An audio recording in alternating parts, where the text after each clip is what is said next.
حضرت ابو بکر صدیق رضی اللہ عنہ جو حاکم اللہ اور اس کے رسول کے حکم کے مطابق حکومت کرتا ہے اسے رسول اللہ صلی اللہ علیہ وسلم کا خلیفہ کہتے ہیں، اور جو حکومت حضور صلی اللہ علیہ وسلم کے بتائے ہوئے راستے پر قدم بہ قدم عمل کرے اور کسی حکم کی بھی خلاف ورزی نہ کرے، اس حکومت کو خلافت راشدہ کہتے ہیں۔ تم ابھی پچھلے سبق میں پڑھ چکے ہو کہ خلافت راشدہ کے سب سے پہلے خلیفہ اور حضور صلی اللہ علیہ وسلم کے سب سے پہلے جانشین حضرت ابو بکر صدیق رضی اللہ عنہ تھے۔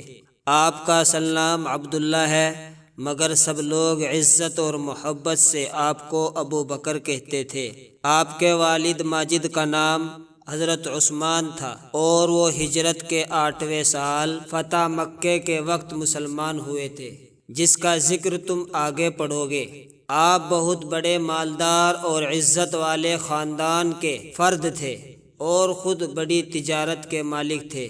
جب حضور صلی اللہ علیہ وسلم پر اللہ نے وحی نازل فرمائی تو آپ نے سب سے پہلے حضرت ابو بکر ہی کو اللہ تعالیٰ کا پیغام سنایا، تو آپ فوراً حضور صلی اللہ علیہ وسلم کی رسالت پر ایمان لے آئے اور مسلمان ہو گئے۔ اس بات پر حضور صلی اللہ علیہ وسلم نے آپ کو صدیق کا لقب عطا کیا۔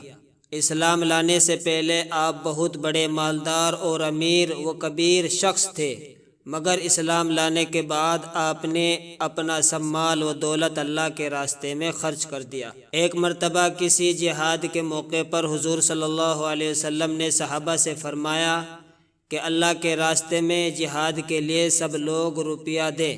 سب صحابہ کرام کے ساتھ حضرت ابو بکر بھی بہت سے روپیے لائے اور حضور صلی اللہ علیہ وسلم کی خدمت میں پیش کر دیے۔ حضور صلی اللہ علیہ وسلم نے دریافت فرمایا کہ ابو بکر اپنے گھر والوں کے لیے کیا چھوڑا ہے؟ آپ نے عرض کیا کہ اللہ اور اس کے رسول صلی اللہ علیہ وسلم گھر والوں کے لیے چھوڑا ہے، اور بقیہ سب مال اللہ کے راستے میں خرچ کرنے کے لیے آپ کی خدمت میں پیش ہے۔ بہت سے بڑے بڑے صحابہ کرام کافروں کے غلام تھے، اور وہ اپنے مالکوں کے خوف سے چھپ کر اسلام لے آئے تھے۔ جب ان کے مالک کافروں کو پتہ چلا تھا تو وہ انہیں بے حد تکلیف دیتے تھے، کوڑوں سے مارتے مارتے بدن لہو لہان کر دیتے تھے اور بھوک پیاس سے تڑپاتے رہتے تھے۔ ایک بہت بڑے صحابی تھے، ان کا نام حضرت بلال حبشی تھا۔ وہ بھی ایک کافر کے غلام تھے۔